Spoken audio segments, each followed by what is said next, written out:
Hey guys, we're prepping for Carlisle, and I thought it was a good time to do our KEVKO oil pan unboxing that I've been neglecting to do, and talk about what really separates our suspension from some of the other guys out there. So we're going to do a short video, go through a display, and if you have any more questions, we'll see you in Carlisle. Alright, let's start with the oil pans. We've got our KEVKO big block, small block, and a Gen 3 pan. We'll just do a quick unboxing. Already got the big block one out here. You'll get your Velcro gasket, pickup tube, and a universal dipstick.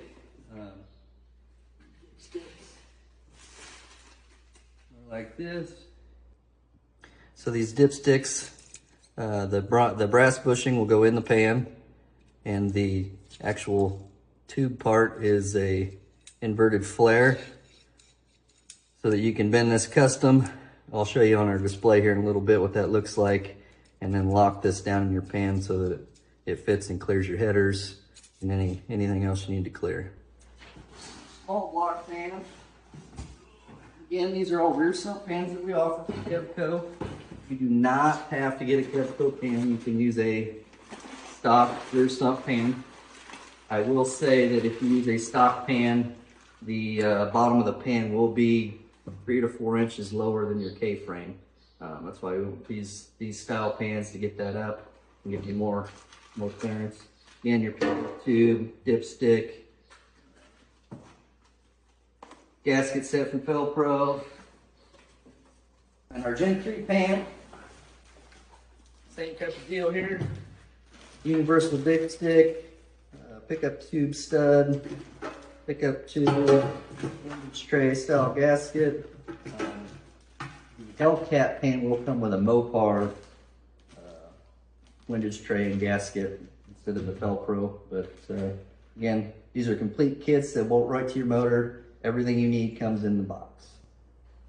So again, these are the KEVKO pans we're offering. You are not tied to this. You're not married to this in any way with our suspension.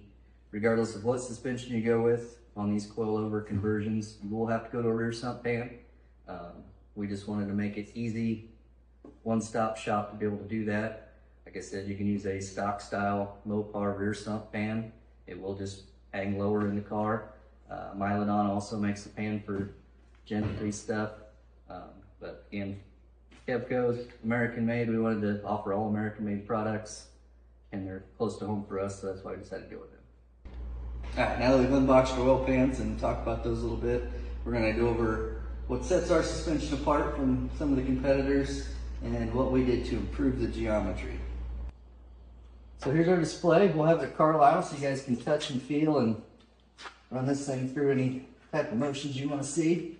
But what sets ours apart is we've added a shock tower support. It ties into the stock shock tower location as well as our shock tower, and just adds that structural support that a lot of guys are looking for. Our control arm is 3 1/4 inches wider than other designs, so you got a lot more leverage as you're going to run through your turning radiuses and stuff. There's a lot more structural support there. So again, we're using the Willwood Pro spindle, using their stock arm.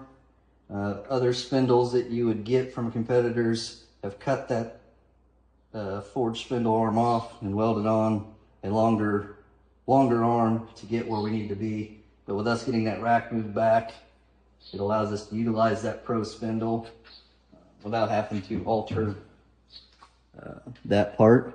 The Willwood Pro spindle is also taller with a better kingpin inclination, so it helps with your camber curve and sets the instant center inside the car rather than outside the car as it goes through its transition into suspension.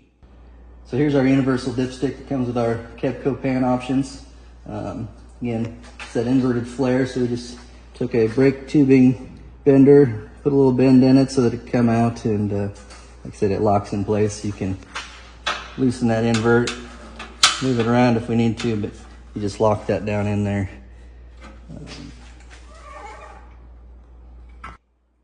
And another thing that we do with our kits that you might not find with other companies is you get everything you need to install. When you order your power rack, it comes with your hydraulic lines and fittings. You know, that's about $150 worth of parts that you would have to source after the fact if you went somewhere else. These are included with your kit. Hardware, sway bar bushing, everything that you see here, with the exception of the brake option, that is how your kit comes. You get your steering U-joint, your double D, everything that's not orange is how you would get your kit when you order from us. So I think that covers a lot of the questions we've gotten so far. I'm sure there's more that you guys have got, and don't be afraid to reach out and ask. But we're going to finish getting ready for Carlisle. We leave this week, and I hope to see you guys all out there.